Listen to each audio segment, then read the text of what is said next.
The bipartisan rejection of Donald Trump's policies continues at a record pace, with the National Governors Association now releasing a statement condemning his latest attempts to sabotage the healthcare markets.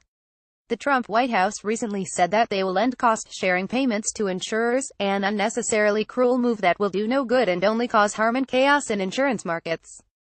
Nonpartisan analyses predict this action will raise premiums by 25% and add almost $200 billion to the deficit.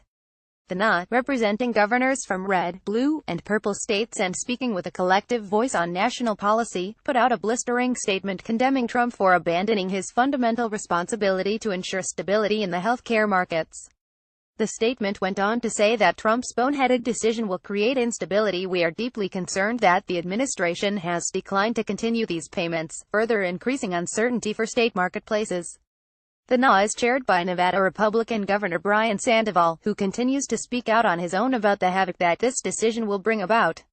It's going to hurt people. It's going to hurt kids. It's going to hurt families. It's going to hurt individuals. It's going to hurt people with mental health issues.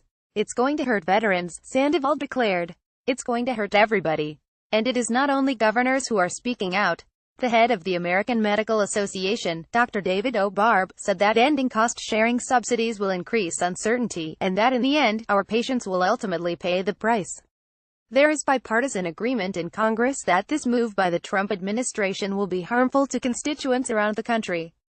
Retiring Republican from Florida, Ileana Ros-Lehtinen, noted that cutting the subsidies will create more uninsured constituents in her district.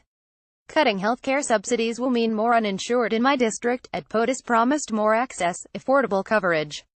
This does opposite, Ileana Ros-Lehtinen at Ros-Lehtinen October 13, 2017. On the other side of the aisle, California Rep.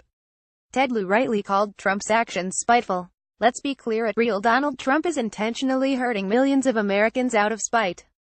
Premiums will spike 20% to 25%. MAGAHTTPST.Corcos Ted Lieu at Ted Lieu October 13, 2017. Trump's actions are textbook self-fulfilling prophecy. He claims that Obamacare is failing, but it is not. In order for his words to be accurate, he must take actions that cause Obamacare to fail. Therefore, Trump, when he is not golfing or rag-tweeting about whatever just happened on Fox News, is working to sabotage the Affordable Care Act.